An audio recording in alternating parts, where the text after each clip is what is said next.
देवताओं की शक्ति परीक्षा। देवताओं और असुरों में अक्सर पटती नहीं थी। आए दिन थोड़ी थोड़ी बातों में उनके बीच झगड़ा फसाद हुआ करता था। एक बार यह रंजिश बहुत बढ़ गई और दोनों ओर से जमकर लड़ाई की तैयारी हुई। देवताओं के राजा इंद्र ने अग्नि, वायु आदि बलवान देवताओं की सहायता से डटकर असुरों का सामना किया। ये संयोग की बात है कि असुर सब के सब मार गए। जो थोड़े बहुत बचे भी वे देश छोड़कर भाग गए।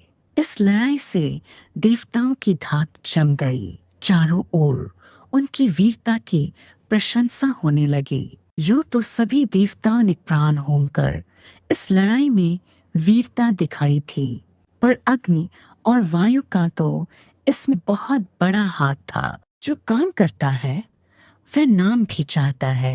नाम का ही ऐसा लोभ होता है कि लोग जान की परवाह न करके बड़े से बड़ा काम कर डालते हैं। देवताओं को भी नाम खूब मिला। सारी दुनिया में उनकी बड़ी तारीफ होने लगी। ईश्वर को छोड़कर सब लोग देवताओं की ही पूजा करने लगे। इस मान प्रतिष्ठा को पाकर देवताओं को बड़ा घमंड हो आया। वह सोचने लगे कि अब दुनिया में हम लोगों से बढ़कर दूसरा कोई नहीं है। ईश्वर की पूजा में पहले वह बहुत मन लगाते थे, पर जब ये देखा कि सारी दुनिया हमारी पूजा करती है तो हमें किसी की पूजा करने से क्या लाभ है, इस विजय गर्व में उन्मत्त होकर वह इतने गुमराह हो गए कि खुद अपने ही मुंह से अपनी अपनी तारीफ करने लगे। पहले जहां वह सृष्टि के कण कण में परमात्मा का दर्शन पाते थे, वहां अभिमान के कारण दिखाव पूजा पाठ करने पर भी उन्हें हृदय में परम ज्योति का दर्शन दुर्लभ बन गया। ईश्वर की सर्वशक्तिमान सत्ता का विश्वास उनके दिल में एकदम हट गया। वह स्वयं एकदम से असुर बन बैठे।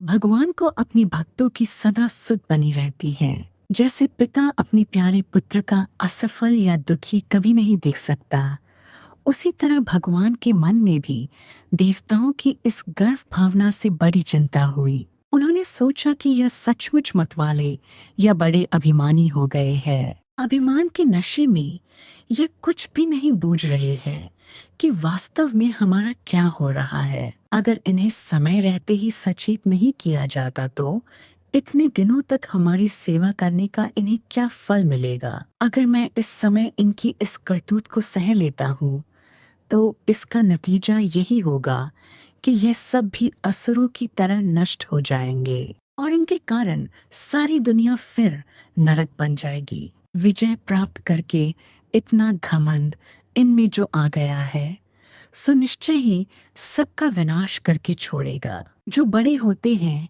वे इस तरह विजय पाकर पागल नहीं बन जाते, बल्कि उनमें और भी विनम्रता आ जाती है। फल लगने पर पेट की डालें और भी नीचे की ओर झुक जाती है। इस तरह का विचार करके भगवान ने देवताओं का घमंड दूर करने का एक अच्छा उपाय निकाला। सवेरे का सुहावना समय था। अमरावतीपुरी के नंदन वन में इंद्र का दरबार लगा था। सब देवता मारे घमंड के अपनी अपनी डींगे हाँकते हुए एक दूसरे से झगड़ रहे थे कि बीच आसमान से एक परम तेजस्वी यक्ष पुरुष नीचे जमीन की ओर उतरता हुआ दिखाई पड़ा। उस समय दसों दिशाओं में चकाचौंध मच गई। देवताओं की चमकदार आंखें मुन्नी सी लगीं। यहाँ तक कि अग्नि भी, जो अपने तेज को बहुत सजा बजाकर बैठे हुए थे, उस तेज से मलिन बन गए। देवताओं की हंसी एकाएक अंध हो गई। सबकी अधखुली आंखें सामने दिखाई पड़ने वाले उस परम तेजस्वी यक्ष पुरुष की ओर लग गई। उसके परम तेज में सबका चेहरा फीका पड़ने लगा। थोड़ी देर तक सभी चुप बने रहे और इस तरह देखते ही देखते देवराज इंद्र की सारी सभा में एकदम सन्नाटा छा गया। आखिरकार सब देवताओं ने उस परम तेजस्वी यक्ष पुरुष के भेद को जानने के लिए अग्नि से बड़ी विनती की, क्योंकि वही सबसे अधिक तेजस्वी थे भी। पिछले महायुद्ध में उनकी वीरता की धाक सब देवताओं पर जम चुकी थी। थोड़ी देर तक अग्नि इधर उधर की टाल मटोल करते रहे, लेकिन जब देवराज इंद्र ने उन्हें बड़ी खरी बातें सुनाई तो मजबूर होकर उन्हें वहां से पता लगाने के लिए उठना ही पड़ा। बेचारे अग्निदेव मारे शर्म के उस तेजस्वी यक्ष पुरुष की ओर धीरे धीरे कदम बढ़ाने लगे, किंतु थोड़ी दूर तक भी नहीं पहुंच सके थे कि उनका बुरा हाल होने लगा। आंखें एकदम बंद सी हो गई। सिवा प्रकाश की चमक के उनकी आंखों से वह यक्ष पुरुष की आकृति भी धीरे धीरे गुम होने लगी। उस तेज की भयानक गर्मी से उनका शरीर जलने लगा, पर क्या करते, मजबूर होकर समीप तक तो जाना ही था। किसी तरह अग्नि उस यक्ष पुरुष से थोड़ी दूर पर पहुंच तो गए, पर वहां जाकर भी उनकी बोलने की हिम्मत नहीं हुई। थोड़ी देर तक आंखें बंद कर वह असह्य ताप सहन करते हुए किसी तरह खड़े रहे। अब भगवान को थोड़ी दया आई। अपनी मन मुस्कुराहट से आकाश और दिशाओं को उद्घोषित करते हुए वह बोले, भाई तुम कौन हो? इस तरह यहाँ खड़ा होने का तुम्हारा मतलब क्या है? अग्नि का तेज कभी इतना तीव्र तो था नहीं। स्वर को बनावटी ढंग से गंभीर बनाते हुए उन्होंने कहा, मेरा नाम अग्नि है। कोई कोई मुझे जात वेदा भी कहते हैं। मैं जानना चाहता हूँ कि आप कौन हैं? भगवान ने जान लिया कि अग्नि का स्वर कितना बनावटी है और इसमें घमंड की चूं तनिक भी कम नहीं हुई है। दिल की बातें सामने लाने के लिए उन्होंने पूछा, भाई अग्नि, क्या मुझे यह बतला सकते हो कि तुम्हारा काम क्या है? अग्नि को उस तेजस्वी पुरुष की इन विनयपूर्ण बातों से और भी बढ़ावा मिला। आंखों को खोलने की चेष्टा करते हुए उन्होंने कहा, सौम्य, क्या आपको मुझ अग्निदेव का पराक्रम मालूम नहीं है? मैं सारे संसार को पल भर में जला देने की शक्ति रखता हूँ। जमीन की तो बात ही क्या, आसमान में जितनी तारे हैं वह भी हमारे तेज से पल भर भी नहीं ठहर सकते। भगवान ने देखा कि अग्नि का दिमाग अभी ठीक नहीं हुआ है। जमीन से एक तिनका उठाकर उन्होंने अग्नि की ओर फेंकते हुए कहा, हे अग्निदेव, मैं सचमुच नहीं जानता कि तुम किस तरह किसी वस्तु को जला सकते हो, इसलिए तुम इस तिनके को जलाकर मुझे तनिक अपना पराक्रम तो दिखलाओ। अग्नि से इतनी बातें कह भगवान ने अग्नि के शरीर से अपना तेजस्वी रूप भीतर ही भीतर अपने में खींच लिया, जिससे देखते ही देखते अग्नि का तेजस्वी शरीर निस्तेज हो गया। अपने पूरे पराक्रम को याद करके वह उस तिनके को जलाने के लिए तैयार तो हो गए, किंतु भीतर से उनकी हिम्मत टूट चुकी थी। वह तिनका जो अग्नि की एक गर्म उसास से राख बन सकता था, अभी उसी तरह अग्नि के सामने मानो उनका मजाक सा करता हुआ वैसे ही पड़ा हुआ था। अग्नि की सारी मानसिक चेष्टा निष्फल हो गई, पर तिनके का शिरा भी नहीं कुरमुराया। देर होती गई, पर तिनका ज्यों का त्यों बना ही रह गया। उधर उस तेजस्वी यक्ष पुरुष का तेज अधिक भयानक हो गया और निस्तत्व अग्नि का शरीर झुलसने लगा। फिर तो वह चुपचाप पीछे खिसक कर देवताओं के समीप वापस आ गए। उनकी आंखें अब नीचे की ओर धंस गई थी और चेहरे का पहले वाला तेज जाने कहाँ गायब हो चुका था। इंद्र समेत देवताओं ने देखा कि अग्नि एकदम मृतक के समान निर्जीव होकर उनके बीच में खड़े हैं, न बुलाने पर बोलते हैं और न कुछ खुद ही कहना चाहते हैं। उनकी सारी तेजस्विता नष्ट हो चुकी है, आंखें नीचे धंस गई हैं और तेजस्वी मुखमंडल पोपला और पीला पड़ गया है। देवराज ने अग्नि को अधिक परेशान करना ठीक नहीं समझा। सांत्वना भरी वाणी में स्नेह प्रकट करते हुए कहा, भाई अग्निदेव, कुछ बताओ तो सही, इसमें शर्म का क्या बात है? थोड़ी देर बाद बहुत सकुचाते हुए अग्नि को सिर नीचा करके बोलना ही पड़ा, देवराज, बहुत कोशिश करके भी मैं उस तेजस्वी यक्ष पुरुष का कुछ पता लगा नहीं सका। वह तो असुरों से भी भयानक है। मेरी सामर्थ्य नहीं है कि उसका पता लगा सकूं। देव सभा में अग्नि की इन निराशा भरी बातों से गहरा आतंक छा गया। अब सब चुप हो गए। थोड़ी देर तक चुप रहने के बाद इंद्र ने वायु की ओर ताका। उस समय उनका भी बुरा हाल हो रहा था, क्योंकि अग्नि के बाद अपनी वीरता की लंबी डींगे हाँकने में वह भी सबसे आगे थे। इंद्र की आंखों को अपनी ओर लगी देखकर वह दूसरी ओर ताकने लगी। पर राजा को इससे क्या, उसे तो काम लेना आता ही है। सभा की चुप्पी तोड़ते हुए देवराज ने पुकारा, वायु, मैं समझता हूँ कि तुम्हें उस तेजस्वी यक्ष पुरुष का पता लगाने में कोई कठिनाई नहीं होगी। तुम इस चराचर संसार के सभी जीवों में सबसे बढ़कर बलवान हो। तुम्हारे बिना कोई एक पल भी नहीं जी सकता। जाओ, देखो तो सही कि वह कौन है। देवराज अपने साथियों की इतनी तारीफ कभी करते नहीं थे। वायु का गिरा मन हरा हो उठा।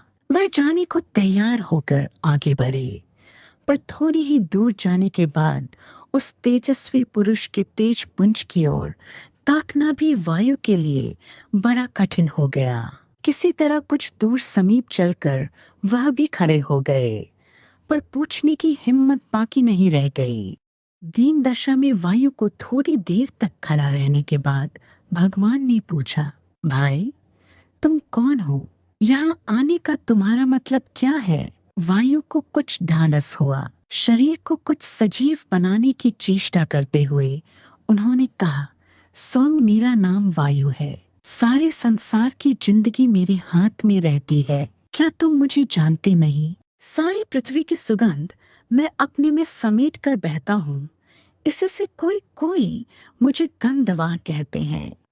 संसार की कोई भी वस्तु आसमान में नहीं चल सकती, पर मैं वहां भी बेरोक-टोक चलता हूँ। इसी से मातृश्वा नाम भी मेरा सब जानते हैं। इसी तरह मेरे अनेक नाम हैं। क्या आज तक तुमने मेरा एक नाम भी नहीं सुना है? पर मुस्कुराते हुए भगवान ने एक नजर वायु के बनावटी चेहरे पर डाली। उनका रहा सहा धीरज भी जाता रहा। आंखें एकदम मुंद गई, नसों में सनसनाहट पैदा हो गई। भगवान ने कहा, भाई, नाम तो मैंने तुम्हारा अवश्य कहीं सुना है, पर काम देखना चाहता हूँ। क्या तुम अपने काम के बारे में कुछ हमें बतला सकते हो? वायु को विश्वास हो गया कि जो मेरा नाम जानता है वह मेरी इज्जत भी करेगा। उसके सामने अपने कामों को दिखा देना ठीक ही है। स्वर को कुछ गंभीर बनाते हुए उन्होंने कहा, मैं इस सारे ब्रह्मांड को हिला सकता हूँ, आसमान के तारों और ग्रहों को गिरा सकता हूँ। इन पहाड़ों अथवा पेड़ों की क्या बिसात है जो मेरे सामने थोड़ा देर भी टिक सके। यह सुनकर भगवान ने घमंडी वायु के शरीर को निस्तेज करते हुए अपना सारा तेज पल भर में खींच लिया, जिससे वह गिरते गिरते बचे। मगर एक बार डींग हाँक कर भागना भी सरल नहीं था। वह तिनका अभी उसी जगह पड़ा था। भगवान ने कहा, भाई, यह जो तिनका तुम्हारे सामने पड़ा हुआ है उसे उड़ाकर दूर तो कर दो, क्योंकि तभी मुझे तुम्हारी शक्ति पर कुछ विश्वास होगा। वायु ने अपनी सारी शक्ति लगा दी, पर तिनका ज्यों का त्यों पड़ा रहा। उस समय वह हिमालय से बढ़कर भारी बन गया। उड़ना तो दूर, उसमें कंपन भी नहीं हुआ। निश्चेष्ट वायु बड़ी देर तक बल आजमाते रहे, पर सब बेकार रहा। आखिरकार नीचे कर चुपके से वह भी पीछे चले आए और चुपचाप आकर देव सभा के एक कोने में छिप से गए। देवराज इंद्र ने वायु का उदास चेहरा देखकर सब ताड़ लिया। सारी देव सभा मूर्तियों की तरह निश्चेष्ट होकर बैठी रही। थोड़ी देर तक चुप रहने के बाद देवराज इंद्र ने पूछा, भाई वायु, वहां का कुछ हाल तो बताओ। इस तरह शर्माने की जरूरत नहीं है। मैं जानता हूँ कि अपनी शक्ति भर तुमने प्रयत्न किया होगा। वायु ने विनम्र स्वर में कहा, देवराज, वह अद्भुत तेजस्वी यक्ष पुरुष पता नहीं कौन है। मैं उसका कुछ भी भेद नहीं जान सका। वायु की निराश बातें सुन देवताओं के होश गुम हो गए। चीरो तो खून नहीं। जिस वायु और अग्नि के बल का उन्हें घमंड था, जब उनका यह हाल हुआ तो पता नहीं अब कौन सी नई विपदा आने वाली है। सभी बड़े चिंता में पड़ गए। देवताओं के गुरु आचार्य बृहस्पति बड़े बुद्धिमान और दूरंदेशी चिंतक थे। अग्नि और वायु की घमंड भरी बातें उन्हें जरा भी नहीं सुहाती थी। इसलिए उन लोगों की इस अप्रतिष्ठा से उन्हें जरा भी अफसोस नहीं हुआ। अपने ऊंचे आसन में उन्होंने एक बार सबकी ओर नजर डालते हुए इंद्र से कहा, देवराज, उस तेजस्वी पुरुष का पता आपको छोड़कर किसी दूसरे से नहीं लगेगा। कृपा कर आप ही वहां जाकर उनका पता लगाइए और सबको निश्चिंत कीजिए। इंद्र विवश थे। लाचार होकर उन्हें खुद जाना पड़ा। देवता लोग मन ही मन बहुत दिनों बाद आज इस विपदा में पड़कर भगवान का ध्यान करने लगे। किसी तरह उस तेजस्वी यक्ष पुरुष के पास जब देवराज इंद्र पहुंच भी गए तो देखते क्या है कि वह तेज सारे आसमान और पृथ्वी को एक बार की चकाचौंध करते हुए पता नहीं कहाँ गायब हो गया। और उनकी आंखों में अब भी लाल, पीला, नीला, हरा प्रतिबिंब दिखाई पड़ रहा था। थोड़ी देर तक खड़े रहने के बाद जब उनकी आंखें कुछ ठीक हुई तो देखने पर वहां ऐसी कोई चीज थी ही नहीं। बेचारे देवराज बड़े विस्मय में पड़ गए। कुछ भी हो, जिन्होंने देवताओं पर इतने दिनों तक शासन किया, परम बुद्धिमान तथा शक्तिशाली असुरों को हराया, वह इतनी जल्दी हिम्मत कैसे हारते। उन्होंने समझ लिया कि सिवा भगवान की और किसी दूसरे की करतूत यह नहीं है। वही समाधि में बैठकर ध्यान करने लगे। बड़ी देर तक ध्यान करते रहने के बाद उन्हें आसमान से फिर उसी तरह का तेज पुंज नीचे उतरता हुआ दिखाई पड़ा, पर इस बार वह तेजा पुंज पुरुष रूप में नहीं था। अपनी एक सहस्त्र आंखों से ध्यानपूर्वक देखने पर इंद्र को पता लगा कि उसके सारे शरीर पर सोने के आभूषणों की शोभा विराजमान है। शरीर की कांति भी एकदम सोने की तरह दमक रही है। उन्हें हेमवतार हिमवान पुत्री पार्वती का ध्यान आया। सचमुच वह वही थी। समीप आकर वह गंभीर मुद्रा में इंद्र की ओर देखते हुए खड़ी हो गई। देवराज इंद्र भी सामकर समाधि से उठ खड़े हुए और सादर झुककर प्रणाम भी किया।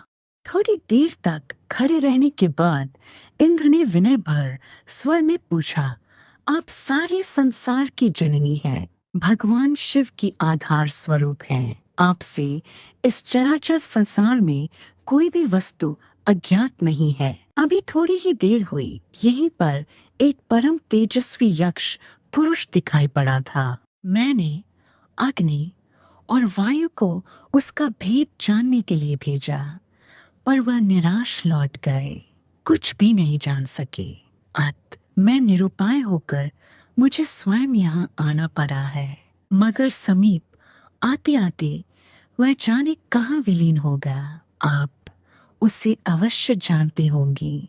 कृपया उसका भेद बतलाकर मेरे मन का विस्मय दूर किए। माँ जगदम्बा को अपने पुत्र पर दया क्यों न आती। अपने मुखचंद्र के हास्य रूप अमृत में इंद्र के मुरझाए हुए चेहरे को सींचती हुई वह देवी बोली, वत्स, वह यक्ष पुरुष कोई साधारण पुरुष नहीं था। वह साक्षात ब्रह्म था, जिसका भेद अग्नि और वायु क्या बता सकेंगे। सारे संसार में ऐसा कोई नहीं है जो उनका भेद जान सके। वही सबका उपकार करता है और सबका विनाश भी करता है। अच्छे काम करने वालों का वही साथी है और बुरे काम करने वालों का वही दुश्मन है। उसी ने तुम्हारी ओर से असुरों का विनाश किया है। तुम सब तो एक दिखावटी बहाने थे। उसकी इच्छा के बिना कोई चींटी की टांग भी टेढ़ी नहीं कर सकता। अग्नि और वायु ने बहुत चाहा कि उस तिनके का कुछ बिगाड़ दे, मगर उनकी जब इच्छा नहीं थी तो वह क्या कर सकते थे। उसी ब्रह्म की महिमा से ही तुम्हारे शत्रु असुरों का विनाश हुआ, क्योंकि वे हमेशा बुरे कामों में लगे रहते थे। मगर तुम लोगों ने ये समझ लिया कि असुरों का विनाश हम सब देवों ने किया है। और यही समझकर तुम सब में घोर अभिमान भी हो आया है। उस अभिमान को अब छोड़ दो। यही अहंकार सब पापों की जड़ है। भगवान पाप से बड़ी घृणा करता है। वह किसी पाप करने वाले से घृणा नहीं करता, बल्कि उसके अवगुणों से घृणा करता है। अवगुणों को छोड़ देने पर पापी से पापी भी उस परमात्मा का भक्त बन जाता है। थोड़े में यही समझ लो कि इस संसार में वही सबसे बड़ा दयालु और सबसे बड़ा शक्तिशाली दैव है। अपने अभिमान को छोड़ देने पर तुम सब पहले की तरह फिर उन परमेश्वर के प्रिय बन जाओगे। भगवती पार्वती की इन सीधी सादी बातों ने देवराज इंद्र पर अपना जादू फेर दिया। उनकी अभिमान से काली आत्मा इस उपदेश रूपी अमृत से धुलकर चमक उठी। आंखों से कृतज्ञता के आंसू निकल पड़े और उसी से दिल की सारी अकड़ भी बाहर हो गई। माता के चरणों पर गिरकर उन्होंने उसके वरदाई हाथों का कोमल और सुखदायी स्पर्श अनुभव किया। आखिरकार चिरकाल तक सुखी होने का पवित्र आशीर्वाद पाकर देवराज इंद्र अपनी सभा की ओर वापस लौटे। जगदम्बा पार्वती भी आशीर्वाद देकर वहीं अंतर्धान हो गई। देव सभा उत्सुक आंखों से कब से इंद्र की राह देख रही थी। इंद्र के पहुंचते ही सब देवता उठकर खड़े हो गए। उस समय प्रसन्नता और शांति से इंद्र का तेज कई गुना अधिक हो गया था। ब्रह्म के निर्मल प्रकाश में उन्हें संसार के सब तत्व स्पष्ट हो रहे थे। कोई गांठ अब उन देवताओं के दिल में नहीं रह गई थी और न कोई आशंका की सिहरन ही थी। इशारे से सबको अपने अपने आसनों पर बैठने का आदेश देकर वह अपने रत्न जड़ित सिंहासन पर शोभायमान हो गए और सब देवताओं के बीच में सर्वप्रथम ब्रह्म का उपदेश किया। इंद्र के उपदेश रूपी अमृत में अग्नि और वायु की कलुषित और मुमुक्षु आत्मा भी हरी भरी हो गई और ब्रह्म रस के अद्भुत संचार से उनकी पूर्व शक्ति फिर वापस आ गई। सारे देवताओं की दूषित भावनाएं सदा के लिए दब गई। सब लोग नए सिरे से जन्म पाने के समान सुखदायी जीवन का अनुभव करने लगे। अब वह सचमुच विजयी देवता बन गए थे, क्योंकि उनके भीतरी शत्रु अहंकार रूपी दैत्य की, घमंड रूपी असुर की सदा के लिए मृत्यु हो गई थी।